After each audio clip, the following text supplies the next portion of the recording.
The ജേർണലിസ്റ്റിലേക്ക് Priyanka Gandhi വയനാട്ടിൽ മത്സരിക്കുമെന്ന് കോൺഗ്രസ് ഔദ്യോഗികമായി പ്രഖ്യാപിച്ചതിന് പിന്നാലെ പാർലമെന്റിൽ പ്രിയങ്ക ഗാന്ധിയും രാഹുൽ ഗാന്ധിയും ഇന്ത്യ മുന്നണിയും നടത്താൻ പോകുന്ന വലിയ മുന്നേറ്റത്തെക്കുറിച്ച് ഏറെക്കുറെ ഈ രാജ്യത്തെ ജനങ്ങൾക്ക് ബോധ്യം വന്നിരിക്കുകയാണ്. അതിന് പിന്നാലെ രാഹുൽ ഗാന്ധിയുടെ നിർണായകമായ ഒരു പ്രഖ്യാപനം വന്നിരിക്കുന്നു. അത് NDA സർക്കാർ, അതായത് മൂന്നാം മോദി സർക്കാർ ഉടൻ താഴെ വീഴും എന്നുള്ളതാണ്. UK ഹിന്ദുസ്ഥാൻ ഫിനാൻഷ്യൽ ടൈംസിന് നൽകിയ അഭിമുഖത്തിലാണ് രാഹുൽ ഗാന്ധി BJP സർക്കാർ അധികകാലം തുടരില്ല എന്നും അധികം വൈകാതെ മോദി സർക്കാർ നിലം പൊത്തുമെന്നും വ്യക്തമായി തന്നെ പറഞ്ഞിരിക്കുന്നത്. ഒരു അന്താരാഷ്ട്ര മാധ്യമത്തിന് നൽകിയ അഭിമുഖത്തിൽ ഇന്ത്യയിലെ മോദി സർക്കാരിന്റെ ഭരണം അധിക നാൾ തുടരില്ല എന്ന് കൃത്യമായി രാഹുൽ ഗാന്ധി പറയുന്നുണ്ടെങ്കിൽ അതിന് വ്യക്തമായ കാരണങ്ങളും ഉണ്ടാകും. നേരത്തെ തന്നെ TDPയുടെയും JDUവിൻ്റെയും ഒക്കെ പിന്തുണ കൊണ്ട് തൂങ്ങിയാടി നിൽക്കുന്ന മോദി സർക്കാരിന് അധികകാലം ആയുസ്സുണ്ടാകില്ല എന്ന പ്രവചനങ്ങളും പ്രഖ്യാപനങ്ങളും കോൺഗ്രസിന്റെ ഭാഗത്ത് നിന്നുണ്ടായിരുന്നുവെങ്കിലും രാഹുൽ ഗാന്ധി ഇതുമായി ബന്ധപ്പെട്ട ഒരു സുവ്യക്തമായ സുദൃഢമായ പ്രഖ്യാപനം നടത്തുന്നത് ഇതാദ്യമായിട്ടാണ്. അദ്ദേഹം ഇതിനു മുമ്പ് പല വിധത്തിൽ പരോക്ഷമായി ഒക്കെ ഈ സർക്കാർ തൂങ്ങിയാടുന്ന ഒരു സർക്കാരാണ്, അല്ലെങ്കിൽ ഒരു സുവ്യക്തമായ സർക്കാരല്ല എന്നൊക്കെ പറഞ്ഞിട്ടുണ്ടെങ്കിലും ഇത്രയും കൃത്യമായി രാഹുൽ ഗാന്ധി പറയുന്നത് ഇത് ആദ്യമായിട്ടാണ്. നിലവിൽ ഇന്ത്യൻ രാഷ്ട്രീയ സാഹചര്യത്തെ രാഹുൽ ടെക്ടോണിക് എന്നാണ് വിശേഷിപ്പിച്ചിരിക്കുന്നത്. വലിയ മാറ്റമാണ് രാജ്യത്തെ രാഷ്ട്രീയ വ്യവസ്ഥിതിയിൽ ഇപ്പോൾ സംഭവിച്ചിരിക്കുന്നത് എന്ന് രാഹുൽ തുറന്നടിക്കുന്നുണ്ട്. ഇന്ത്യൻ രാഷ്ട്രീയത്തിൽ വിശാലമായ ഒരിടം ഇപ്പോൾ തുറന്നിട്ടുണ്ട് എന്നും രാഹുൽ ഗാന്ധി വ്യക്തമായി പറയുന്നു.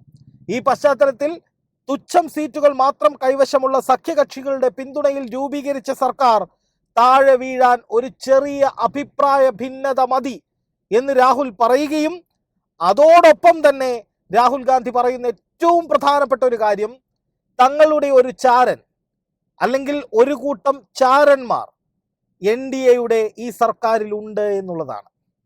അതായത് പ്രധാനമന്ത്രി നരേന്ദ്രമോദി നേതൃത്വം കൊടുക്കുന്ന ഈ മൂന്നാം മോദി സർക്കാർ അതിനുള്ളിൽ നടക്കുന്ന എന്ത് രഹസ്യങ്ങളും ഉടനടി ഇന്ത്യ മുന്നണിയിൽപ്പെട്ട നേതാക്കളുടെ, പ്രത്യേകിച്ച് രാഹുൽ ഗാന്ധിയുടെ കയ്യിലേക്ക് എത്താൻ ചില ചാരന്മാർ അവിടെ തയ്യാറായിരിപ്പുണ്ട് എന്ന് രാഹുൽ പറയുകയാണ്. ആ വാക്കുകളുടെ മലയാള തർജ്ജമ ഇങ്ങനെയാണ്: സുരക്ഷിതമായൊരു ഭൂരിപക്ഷം ഇല്ലാത്തതിനാൽ മോദിയും സംഘവും അതിജീവിക്കാൻ ബുദ്ധിമുട്ടുകയാണ്.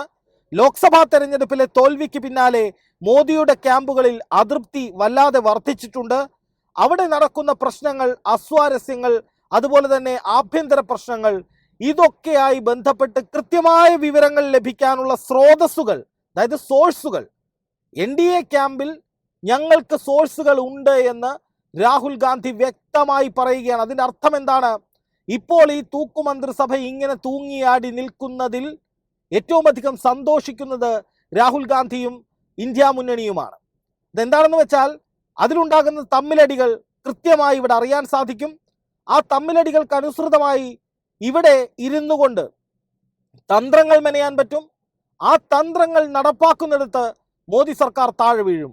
അതിനുവേണ്ടിയുള്ള ഒരു കാത്തിരിപ്പാണ് രാഹുൽ ഗാന്ധിയും സംഘവും നടത്തുന്നത്. എന്ന് വെച്ചാൽ രാഹുൽ ഗാന്ധിയും ഇന്ത്യ മുന്നണിയും ഒന്നും അങ്ങോട്ട് പോയി ഏതെങ്കിലും MP മാരെ വിലക്കെടുത്ത് അല്ലെങ്കിൽ അവരെ കൂടെ നിർത്തി ചാണക്യതന്ത്രമോ അല്ലെങ്കിൽ കുതിരക്കച്ചവടമോ ഓപ്പറേഷൻ കമല മോഡലുള്ള നടപടികളോ ഒന്നും ചെയ്യുന്നില്ല. മറിച്ച് അവരിപ്പുറത്ത് ചൂണ്ടയിട്ട് ഇങ്ങനെ കാത്തിരിക്കുകയാണ്. അവിടെ അസ്വാരസ്യങ്ങൾ ഉണ്ടാകും, പൊട്ടിത്തെറികൾ ഉണ്ടാകും. അത് കൃത്യമായി ഇവിടെ അറിയിക്കാൻ അവിടെ ആളുകളുണ്ട്. എൻ്റെ ചാരന്മാർ അവിടെ ഉണ്ട് എന്ന് രാഹുൽ ഗാന്ധി പറയുന്നതിന് സമാനമാണ് അവിടുത്തെ വിവരങ്ങൾ സ്രോതസ്സുകൾ വഴി ഞാൻ അറിയും, ഞങ്ങൾ അറിയുമെന്ന് രാഹുൽ ഗാന്ധി പറയുന്നത്. അപ്പോൾ അവിടെ നിന്ന് ലഭിക്കുന്ന വിവരങ്ങൾ കൃത്യമായി കോർഡിനേറ്റ് ചെയ്ത് കൃത്യമായ ആക്ഷൻ പ്ലാൻ നടത്താൻ ഞങ്ങളിവിടെ തയ്യാറാണ് എന്ന് രാഹുൽ ഗാന്ധി പറയുമ്പോൾ അത് BJPക്ക് NDA മുന്നണിക്കുള്ള കൃത്യമായ മരണമണിയായി മാറാൻ പോവുകയാണ്. അതായത് ഈ ഭരണം ഇങ്ങനെ അധികകാലം കൊണ്ടുപോകാൻ അവർക്ക് കഴിയില്ല. കാരണം അവിടെ നടക്കുന്ന ഓരോ അപ്ഡേറ്റുകളും എന്തൊക്കെയാണോ അവിടെ നടക്കുന്നത്, സീറ്റ് വിഭജനവുമായി ബന്ധപ്പെട്ട ചർച്ചകളായിരിക്കാം, അല്ലെങ്കിൽ മന്ത്രി പദവികൾ കൊടുക്കുന്ന ഇതുമായി ബന്ധപ്പെട്ടിട്ടുള്ള അസ്വാരസ്യങ്ങളായിരിക്കാം. അതൊന്നും മാധ്യമങ്ങളിലോ പുറം ലോകത്തോ അറിയണമെന്നില്ല. ഈ മുന്നണിക്കുള്ളിൽ നടക്കുന്ന ആഭ്യന്തര രഹസ്യങ്ങളായിരിക്കും. അത് പുറത്തറിയാത്തിടത്തോളം കാലം അതുമായി ബന്ധപ്പെട്ട് ഒരു സ്ട്രാറ്റജി ഉണ്ടാക്കാൻ ഈ ഇന്ത്യ മുന്നണിക്ക് കഴിയില്ല.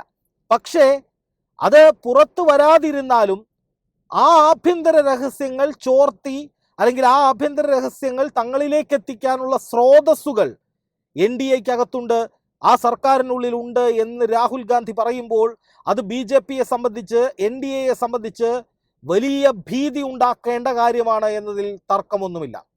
കാരണം അവിടെ ഏതെങ്കിലും തരത്തിലുള്ള ഒരു സീറ്റ് വിഭജന ചർച്ചയിൽ അല്ലെങ്കിൽ പദവികൾ കൊടുക്കുന്നതോ പരിഗണനകൾ കൊടുക്കുന്നതോ ഇനി പണം കൊടുക്കുന്നതോ ആയി ബന്ധപ്പെട്ട് ഏതെങ്കിലും തരത്തിലുള്ള ഒരു അസ്വാരസ്യം ഉണ്ടായി, ആ അസ്വാരസ്യത്തെ തുടർന്ന് കുറച്ച് എം പിമാർ മാറി നിൽക്കുകയോ അവരവരുടെ വിയോജിപ്പ് അറിയിക്കുകയോ ചെയ്തു. പക്ഷേ ഇത് പൊതുമണ്ഡലത്തിൽ അറിയുന്നില്ല, മാധ്യമങ്ങൾ അറിയുന്നില്ല, എവിടെയും വാർത്തയാകുന്നില്ല. പക്ഷേ അത് രാഹുൽ ഗാന്ധിയും സംഘവും അറിയും. അതനുസരിച്ച് ആരും അറിയാതെ രഹസ്യമായി തന്ത്രങ്ങൾ മെനഞ്ഞ് ബാക്കി കാര്യങ്ങളുമായി മുന്നോട്ട് പോകാൻ തങ്ങൾക്ക് കഴിയുമെന്ന കോൺഫിഡൻസ് ആണ് രാഹുൽ ഗാന്ധി പങ്കുവച്ചിരിക്കുന്നത്. ആലോചിച്ച് നോക്കൂ, ഈ സർക്കാർ സുസ്ഥിരമല്ല, ഈ സർക്കാരിന് ആവശ്യമായ ഭൂരിപക്ഷമില്ല എന്നൊക്കെ രാഹുൽ ഗാന്ധി ഇതിനു മുമ്പ് പറഞ്ഞിട്ടുണ്ടെങ്കിലും ഈ സർക്കാർ താഴെ വീഴാൻ അധികം സമയം വേണ്ട, ഉടൻ താഴെ വീഴും, അതിനുള്ള കാരണങ്ങൾ ഇന്നതൊക്കെയാണ്, ഒരു അഭിപ്രായ വ്യത്യാസം അവിടെ ഉണ്ടാകും, ആ അഭിപ്രായ വ്യത്യാസത്തിന്റെ അടിസ്ഥാനത്തിൽ വലിയൊരു തകർച്ച അവരെ നേരിടും, ആ അഭിപ്രായ വ്യത്യാസം കൃത്യമായി ഞങ്ങൾ അറിയും, ഞങ്ങളുടെ കൂടി അറിവോടെ ആയിരിക്കും അവിടെ അഭിപ്രായ വ്യത്യാസം ഉണ്ടാവുക എന്നൊക്കെയാണ് രാഹുൽ ഗാന്ധി പറഞ്ഞതിൻ്റെ ഈ വാക്കുകളുടെ ഏറ്റവും വലിയ അർത്ഥം. ഇത്രയൊന്നും രാഹുൽ ഗാന്ധി ഇതുവരെ പറഞ്ഞിട്ടില്ല. ഇതിപ്പോൾ പ്രിയങ്ക ഗാന്ധി വയനാട്ടിൽ മത്സരിക്കാൻ വരുന്നു എന്ന വാർത്തകൾ വന്നപ്പോൾ, അല്ലെങ്കിൽ പ്രിയങ്ക ഗാന്ധി വയനാട്ടിൽ മത്സരിക്കാൻ വേണ്ടി കോൺഗ്രസ് തീരുമാനിച്ചതിന് പിന്നാലെ വന്ന വാർത്തകളാണ്, അല്ലെങ്കിൽ പിന്നാലെ രാഹുൽ നടത്തിയ പ്രഖ്യാപനമാണ്. അതിന് ദൂരവ്യാപകമായ പ്രത്യാഘാതങ്ങൾ ബി ജെ പിയിൽ ഉണ്ടാക്കാനുള്ള ശേഷിയുണ്ട്. ആരാണാചാരൻ ബി ജെ പിയുടെയും എൻ ഡി എയുടെയും വാലിൽ തീപിടിക്കും, ഉടനടി സർക്കാർ വീഴും. എങ്ങനെ? പരസ്പരം മുന്നണികൾ തമ്മിൽ, അല്ലെങ്കിൽ ഈ ഘടകകക്ഷികൾ തമ്മിൽ, മുന്നണികളല്ല ഈ ഘടകകക്ഷികൾ തമ്മിൽ ഒരു അവിശ്വാസം ഉണ്ടാകും. അവർ തമ്മിൽ അങ്ങോട്ടും ഇങ്ങോട്ടും ചോദിക്കും, നിങ്ങളാണോ ചാടാൻ പോകുന്നത്, നിങ്ങളാണോ പോകുന്നത്? അങ്ങനെ മൊത്തത്തിൽ എൻ ഡി എ മുന്നണിക്കുള്ളിൽ വലിയ കൺഫ്യൂഷൻ ഉണ്ടാക്കാൻ ഇവർക്ക് സാധിച്ചു. അതുപോലെ തന്നെ ഉദ്ധവ് താക്കറെ വിഭാഗത്തിന്റെ എം പി ആയിട്ടുള്ള സഞ്ജയ് റാവത്ത്, അദ്ദേഹം കഴിഞ്ഞ ദിവസം പറഞ്ഞത് ടി ഡി പിക്ക് സ്പീക്കർ സ്ഥാനം കൊടുത്തില്ലെങ്കിൽ ഇന്ത്യ മുന്നണി ടി ഡി പിയുടെ സ്പീക്കർ സ്ഥാനാർത്ഥിയെ പിന്തുണയ്ക്കുമെന്നാണ്. അത് എൻ ഡി എ മുന്നണിക്കുള്ളിൽ ഉണ്ടാക്കുന്ന ഒരു ആശങ്ക, അല്ലെങ്കിൽ ഒരു എക്സ്പ്ലോഷൻ എന്ന് പറയുന്നത് വളരെ വലുതാണ്. കാരണം ടി ഡി പിക്കും ജെ ഡി യുവിനും ഒരുപാട് വാഗ്ദാനങ്ങൾ നൽകി കൂടെ കൂട്ടിയിട്ട് അവരാവശ്യപ്പെട്ട ആഭ്യന്തരം ഉൾപ്പെടെയുള്ള ഒരു പദവിയും ഒരു വകുപ്പുകളും മന്ത്രി പദവികളും നൽകിയിട്ടില്ല. അവരാവശ്യപ്പെട്ടതുപോലെയുള്ള ക്യാബിനറ്റ് പദവികൾ പോലും നൽകിയിട്ടില്ല. അപ്പൊ അങ്ങനെ ഒരു സാഹചര്യത്തിൽ സ്പീക്കർ പദവിയിലാണ് ടി ഡി പി ലക്ഷ്യം വയ്ക്കുന്നത്. പക്ഷേ സ്പീക്കർ പദവിയും കൊടുക്കാനുള്ള സാധ്യതയില്ല ബി ജെ പി എന്ന റിപ്പോർട്ടുകൾ പുറത്തു വരുന്നു.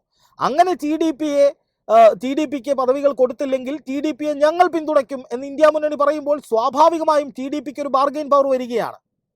അപ്പോൾ ടി ഡി പിക്ക് സ്പീക്കർ പദവി കൊടുക്കാൻ ബി ജെ പി നിർബന്ധിതരാകും. ഇല്ലെങ്കിൽ ഇന്ത്യ മുന്നണി അവരെ കൊണ്ടുപോകുമെന്ന ഭീതി ബി ജെ പിക്ക് വരും. അങ്ങനെ വരുമ്പോഴെന്താണ്, ടി ഡി പിക്ക് സ്പീക്കർ പദവി കൊടുക്കാൻ സാധ്യതയുണ്ട്. അങ്ങനെ കൊടുത്താൽ എന്താ സംഭവിക്കുക? പിന്നെ ബി ജെ പിയുടെ ഒരു കളിയും നടക്കില്ല. അപ്പോൾ എന്താ സംഭവിക്കുന്നത്? ശരിക്കും പറഞ്ഞാൽ ഇന്ത്യ മുന്നണിയുടെ മുന്നേറ്റത്തിൽ ഒരു പടി കൂടിയായി എന്ന് സാരം.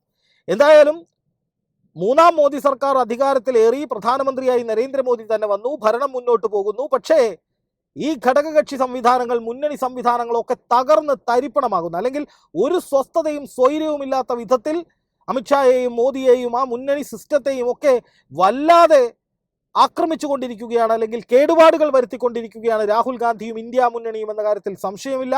മല്ലികാർജ്ജുൻ ഖാർഗെ, സച്ചിൻ പൈലറ്റ്, രാഹുൽ ഗാന്ധി, പ്രിയങ്ക ഗാന്ധി തുടങ്ങിയ കോൺഗ്രസ് നേതാക്കളൊക്കെ എൻ ഡി എയുടെ ഈ സർക്കാരിനെ കടന്നാക്രമിച്ചു കൊണ്ടിരിക്കുകയാണ്, അല്ലെങ്കിൽ ഏത് നിമിഷവും നിലംപൊത്തും എന്നൊരു പ്രതീതി ഉണ്ടാക്കിക്കൊണ്ടിരിക്കുകയാണ്. അത് തീർച്ചയായും അവരുടെ നിലനിൽപ്പിനെ തന്നെ ബാധിക്കുന്ന വിധത്തിലേക്ക് പോകുമെന്ന കാര്യത്തിൽ സംശയമില്ല. എന്തായാലും രാഹുൽ ഗാന്ധി അർത്ഥശങ്കയ്ക്കിടയില്ലാത്ത വിധത്തിൽ ഞങ്ങളുടെ സ്രോതസ്സുകൾ, ഞങ്ങളുടെ സോഴ്സുകൾ എൻ ഡി എ സർക്കാരിനുള്ളിൽ ഉണ്ട്, അധികം വൈകാതെ അവിടെ ഒരു പൊട്ടിത്തെറി ഉണ്ടാകും, അതനുസരിച്ച് ആ സർക്കാർ താഴെ വീഴുമെന്ന നിർണായക പ്രഖ്യാപനം നടത്തിയിരിക്കുന്നു. എന്ന്, എപ്പോൾ, എങ്ങനെ എന്നതാണ് ഈ രാജ്യം കാത്തിരിക്കുന്നത്, അല്ലെങ്കിൽ ഉറ്റുനോക്കുന്നത്.